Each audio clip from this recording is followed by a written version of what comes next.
Dear students, this is Praveen Kumar Agrawal from Rotary Institute of Management and Technology, Chandosi, welcomes you in today's lecture of company law. In my today's lecture, I will discuss you the topic refusal for registration of prospectus. क्योंकि इससे पहले previous lecture में हमने prospectus के different concepts को discuss किया था। अब उन्हीं कॉन्सेप्ट्स को आगे बढ़ाते हुए आज हम ये डिस्कस करेंगे कि किसी भी प्रोस्पेक्टस के रजिस्ट्रेशन को किन किन कंडीशंस में रिफ्यूजल मिल सकता है, यानी कि किन कंडीशंस को देखते हुए एक रजिस्ट्रार प्रोस्पेक्टस को रजिस्टर्ड करने से मना कर सकता है। उन सारे पर्टिकुलर कंडीशंस को हम यहां स्टडी करेंगे। पहला है इसके अंदर if it is not dates, अगर इस पर कोई भी डेट नहीं पड़ी हुई है, जो हम क्या कहते हैं पब्लिकेशन की डेट होनी चाहिए इसकी, अगर वो डेट प्रोस्पेक्टस पर मेंशन नहीं है तो रजिस्ट्रार प्रोस्पेक्टस को रजिस्टर्ड नहीं करेगा, इसके रजिस्ट्रेशन के लिए मना कर देगा। दूसरा है अगर ये उन पर्टिकुलर पर्सन से साइन नहीं है जो कि लॉ में प्रिस्क्राइब्ड है, जैसा कहा गया है कि the prospectus must be signed by the director और प्रपोज डायरेक्टर और बाय एनी ऑथराइज्ड एजेंट। तो अगर इनमें से किसी एक से भी अगर ये प्रोस्पेक्टस साइन नहीं है तो भी इसको रजिस्ट्रेशन के लिए मना किया जा सकता है। तीसरी कंडीशन है अगर इसमें कंपनी एक्ट के सेक्शन 26 के रूल्स को फॉलो करते हुए सारे मैटर्स को इंक्लूड नहीं किया गया है। अगर कोई भी एक मैटर इसके अंदर रह गया है तो भी उसका रजिस्ट्रेशन नहीं किया जाता। इसके साथ साथ एमसीए सेक्शन 26 एक्ट की सेक्शन 26 के अकॉर्डिंग जो भी रिपोर्ट्स इसको अटैच करनी होती है प्रोस्पेक्टस के साथ में इन reference of the financial information, जैसे मैंने डिस्कस किया था प्रीवियस लेक्चर में कि फाइनेंशियल इंफॉर्मेशन को रिप्रेजेंट करती हुई रिपोर्ट्स इसको डॉक्यूमेंट्स के साथ में अटैच करनी होती है। किसके अकॉर्डिंग? एक्ट की सेक्शन 26 के अकॉर्डिंग, उसके रूल्स के अकॉर्डिंग। अगर ऐसा नहीं है तो भी उसको रजिस्ट्रेशन की प्रोसेस में आगे नहीं बढ़ाया जाएगा। नेक्स्ट वन इज अगर ये उन सारी रिपोर्ट्स को अटैच नहीं करता है जो फाइनेंशियल इंफॉर्मेशन के पॉइंट ऑफ व्यू से रिक्वायर्ड होती हैं और जिनको नोटिफाइड किया गया है by the MCA, ministry of corporate affairs.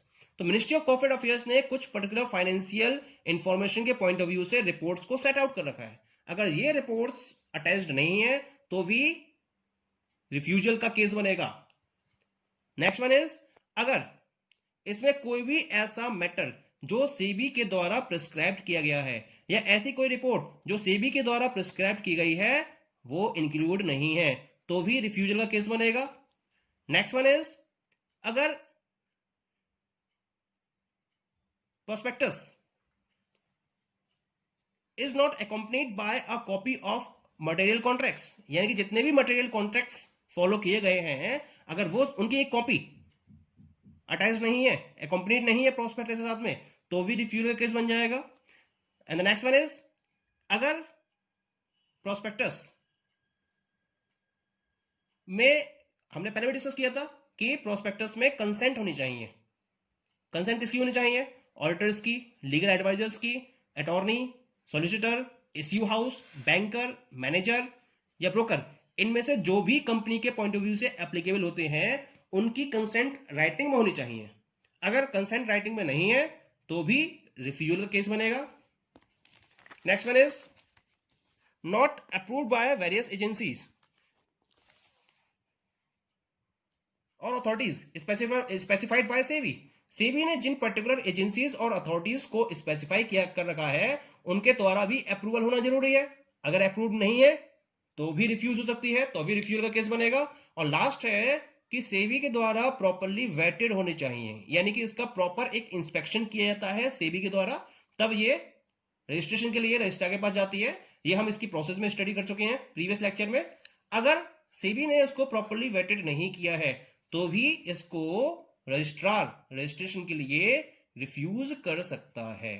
तो ये कंडीशंस हैं, इन कंडीशंस को अगर फॉलो नहीं किया जाता तो उस केस में एक प्रॉपर प्रोस्पेक्टस को रजिस्टर्ड नहीं किया जा सकता। Point is clear. अब हम बात करते हैं नेक्स्ट टॉपिक की। This topic is in reference of different forms of prospectus. हम यहाँ पर प्रोस्पेक्टस की डिफरेंट वैरायटीज को स्टडी करेंगे, डिफरेंट फॉर्म्स को स्टडी करेंगे, जिसमें पहली फॉर्म है that is the abridged prospectus. क्या होता है ये एब्रिज्ड प्रोस्पेक्टस?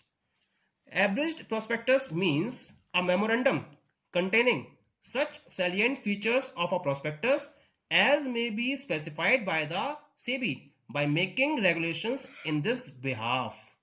यानी कि ये एक टाइप का मेमोरेंडम होता है जिसमें प्रोस्पेक्टस की तरह सारे फीचर्स होते हैं और इसको सेबी के द्वारा स्पेसिफाइड किया गया है और उसमें जितने भी रेगुलेशंस होते हैं उन सारे रेगुलेशंस को इस मेमोरेंडम में इंक्लूड किया जाता है। तो ऐसे मेमोरेंडम को हम एब्रिज्ड प्रोस्पेक्टस का नाम देते हैं। पॉइंट क्लियर हो गया? वो मेमोरेंडम जिसमें एक प्रोस्पेक्टस के सारे फीचर्स होते हैं और उन सारे रूल्स एंड रेगुलेशंस को फॉलो करते हुए उस पर्टिकुलर मेमोरेंडम को तैयार किया जाता है जैसा कि सेबी ने स्पेसिफाई कर रखा है। तो ऐसे मेमोरेंडम को हम एब्रिज्ड प्रोस्पेक्टस का नाम देते हैं। पॉइंट क्लियर हो गया? अब बात करते हैं इसके प्रोविजंस की कि क्या क्या प्रोविजंस इसके अंदर फॉलो किए जाते हैं। सबसे पहला है no form of application for the purchase of any of securities of a company shall be issued unless such term is applicable और accompanied by an abridged prospectus। जब तक आप एब्रिज्ड प्रोस्पेक्टस को फॉलो नहीं कर लेते तब तक आप कोई भी सिक्योरिटीज तब तक कंपनी किसी भी टाइप की सिक्योरिटीज के लिए या परचेज सिक्योरिटी के परचेज के लिए एप्लीकेशन को फॉलो नहीं कर सकती। किसी भी टाइप की एप्लीकेशन क्यों ना हो, किसी भी फॉर्म की एप्लीकेशन क्यों ना हो, जब तक वो एब्रिज्ड प्रोस्पेक्टस के द्वारा अकम्पनीड नहीं होगा तब तक सिक्योरिटीज की परचेज के लिए कंपनी उस प्रोस्पेक्टस को इश्यू नहीं कर सकती। पॉइंट क्लियर हो गया? यानी कि एब्रिज्ड प्रोस्पेक्टस के बेस पर ही सिक्योरिटी की परचेज के लिए एप्लीकेशन को फॉलो किया जा सकता है। ये इसका पहला प्रोविजन है। दूसरे प्रोविजन की बात करते हैं। अगर कोई भी पर्टिकुलर पर्सन प्रोस्पेक्टस की एक कॉपी की डिमांड करता है, ठीक है, तो सब्सक्रिप्शन के क्लोज होने से पहले आपको उसकी एक कॉपी उस पर्टिकुलर पर्सन को अवेलेबल करानी ही होगी। अगर आप अवेलेबल नहीं करा पाते हैं तो क्या होगा? अगर आप अवेलेबल नहीं करा पाते हैं तो उस केस में this particular act shall be liable to a penalty of ₹50,000 for each default। Her default के लिए 50,000 रुपए का फाइन कंपनी को पे करना होगा। तो इसका मतलब उसे वो पर्टिकुलर कॉपी अवेलेबल करानी ही होगी। तो this is about the abridged prospectus. Now the next one is the deemed prospectus. Deemed prospectus क्या होता है? कभी कभी क्या होता है, कंपनी अपने बिहाफ पर सिक्योरिटीज के लिए एफर्ट्स नहीं करती है, यानी कि उसके अलॉटमेंट के लिए वो किसी दूसरी फर्म को इसका कॉन्ट्रैक्ट दे देती है। इस टाइप की फर्म्स को हम बोलते हैं इश्यूइंग हाउस। तो जब इश्यूइंग हाउस के लिए वो कॉन्ट्रैक्ट दे देती है कि कंपनी के बिहाफ पर वो सिक्योरिटीज के लिए सिक्योरिटीज को अलॉट कर सकते हैं, तब उन्हें एक प्रोस्पेक्टस की रिक्वायरमेंट होती है। तो इस पर्टिकुलर पॉइंट को ध्यान में रखते हुए जिस पर्टिकुलर प्रोस्पेक्टस का यूज किया जाता है for the allotment of the securities of the company, तो हम इस टाइप के प्रोस्पेक्टस को डीम्ड प्रोस्पेक्टस का नाम देते हैं। ठीक है?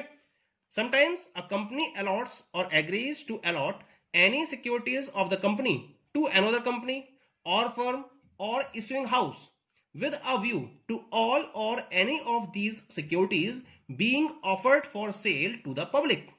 In such a case, any document by which such offer for sale is made by that another company or firm shall be and deemed to be a prospectus issued by the company. Point clear हो गया?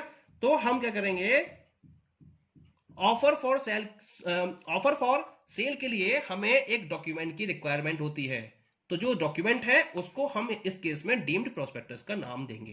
लेकिन condition है कि एक firm खुद से securities को allot ना करके दूसरी कंपनी से कहती है कि आप मेरे बिहाफ पर इन सिक्योरिटीज को अलॉट करिए, तो उनके एलोकेशन के लिए या ऑफर फॉर सेल के लिए जो डॉक्यूमेंट दूसरी कंपनी के द्वारा इश्यू किया जाता है उसे हम डीम्ड प्रोस्पेक्टस का नाम देते हैं। डीम्ड क्यों?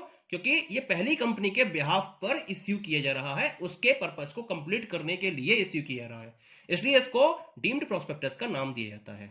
पॉइंट क्लियर हो गया? अब बात करते हैं इसके रिगार्डिंग क्या क्या प्रोविजंस है या इसके क्या क्या कॉन्सिक्वेंसेज हैं।